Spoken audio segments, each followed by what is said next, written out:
I'm joined by Hila Shvoron, Deputy Director of NATAL. Thank you so much for joining us here today. Hi. For these who don't know NATAL, what is your mission? And can you tell me a personal story about your organization and what you do? Yes, definitely. I would like to start with a story about Daniel. Daniel is a 33 years old social worker who started working at NATAL at September 23.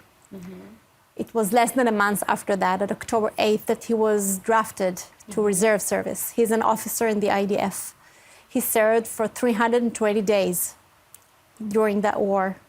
He's also has been displaced from his home in the north, and his spouse has to move from one rental to another through this whole year. He is the manager of our programs in the community for the reserves, so he knows by heart and by himself, by his own story, the difficulties and challenges. And on top of all of that, he is diagnosed with PTSD from Tzuk Eitan. Wow. Daniel is the story of thousands of Israelis. When we are talking about the reservists, we are talking about civilians who were torn from their houses, from their families, their careers, and went to defend our homes. Daniel really wanted to be here today, but he's again been recruited. Yes, and he's in Gaza. So he took a day off just to send us a few words about this peer support program that he is in charge of and what it means to him while in service and while working at NATAL. Let's listen to what Daniel had to say to us. Okay. There are things outsiders can't fully understand, not because they don't care, but because they haven't been there. Even people close to you, even your therapist, they might see your pain, but they don't always have the tools to really be there for you. That's what a trained peer can offer. Someone who's been through it and know how to meet you naturally, without effort. Last week in Gaza, I felt the weight. As a commander, I'm the one holding everyone else, but inside I was struggling. Then, by a chance, I ran into a friend from our peer support circle. We sat for 5 minutes. He didn't fix anything, he just listened. And in his eyes, I felt a message, I see you, you're not alone. He put a hand on my shoulder, and in that moment, I could finally breathe. That's the power of peer support. It's not therapy, it's someone who get it and simply showed up. Being part of this community, training peers, supporting others, it's given meaning what I've been through. And when I help someone carry their load, my own became just a little lighter. Tell me, many people struggle to ask for help after trauma. How does NATAL address this challenge? We know that there are so many people that needs help now, and it's going to grow and grow.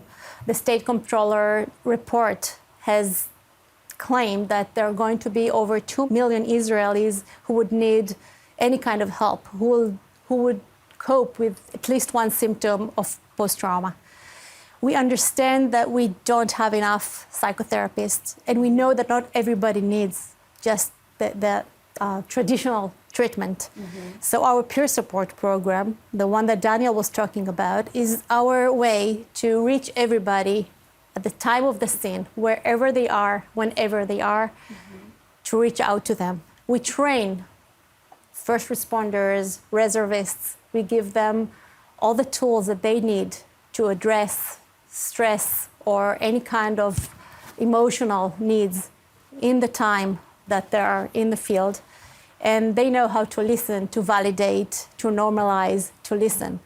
I can be fully experienced and trained psychotherapist, but the way these two soldiers talk to each other, the way they look in each other's eyes, they have a language that I would never understand. Yeah.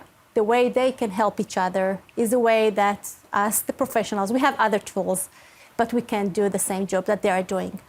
So by training them, we can address everybody. It's like telling the wounded soldiers, wait till you get to the hospital. I don't want them to wait until they will get all the process and bureaucracy of acknowledgement and diagnosis. I want them to get the first emotional aid on the time they need, wherever they are. Yeah. Very, very, very important. And tell me about the first responders program. So this peer support program that we are offering to first responders, reservists, it's a program where we train for 2 months. Everybody who has been through the experience themselves, they know from their own story what they're dealing with. So we teach them all they need to know about how to listen, how to give the first emotional aid, how to ground, to breathe. And then they go back to their units in the Army, in their reserve service, in their first responder jobs or volunteering job, so they can reach out to everybody. And this program is going to be scaled in a way that we're going to reach a lot of people. We have already trained 3 groups of people. We have 45 peer supporters who are already working on the field and doing amazing job. The first program has been fully registered in 3 days. And next year, when we do another 5 training programs, and then some of them will go through the trainer program, eventually in 2 years, we'll be able to reach over 180,000 people. Wow, that's remarkable. And what makes NATAL approach to trauma care unique, especially in times of war? NATAL is the only organization in Israel that has been focused for 27 years only on treating trauma caused by war and terror. The second thing that is unique for NATAL is that we are working all through the circle of the trauma, the time circle of trauma. At routine, we are building resiliency in the Israeli society. At emergency times, we have our helplines who offer mental support for people in the safe rooms, on the scene of the terror attack. They call us to our helplines. Our helplines, since the beginning of the war, had answered over 100,000 calls from people in Israel. Wow. At the time of recovery, we offer treatment. It can be individual psychotherapy, couple therapy, or group therapy. Our clinical unit has grown since October 7 from 350 patients a week to 3,000 people getting treatment in NATAL every week. Wow. Yes. And then at the time of growth, we are offering a career development program and the peer support program. We are helping and making sure everybody knows that growing from trauma is possible, even in our reality.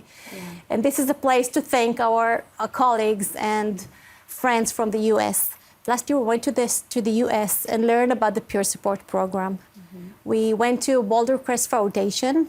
We met with Dr. Tedeschi. And with the help of the Marcus Foundation, we were able to bring their roadmap to post-traumatic growth to Israel, to make sure everybody here would know that growing for trauma is a possibility, even in our reality. Thank you. And what is the most important message NATAL wants to share with Israeli society and with the world? I think that because we still have clients in NATAL getting treatment from Yom Kippur, Tzok Eitan, Shomer Chomot, Amud Anan, the first and second Lebanon war. Endless wars. Yes, endless wars, and not to mention all the terror attacks we've been through. We know that our mission is to identify all circles of vulnerability. We're treating the Nova Festival survivors and their families. We're working with the reservists and their families, with the communities of the Gaza envelope, with the mental health professionals, with the dentists that identify the bodies, the burial teams. It's endless circles of vulnerability. Yeah. So our mission is not to leave anybody behind. We need to get to everybody who is in need. Hila, thank you so much for inspiring us today. Thank you for inviting us. Thanks.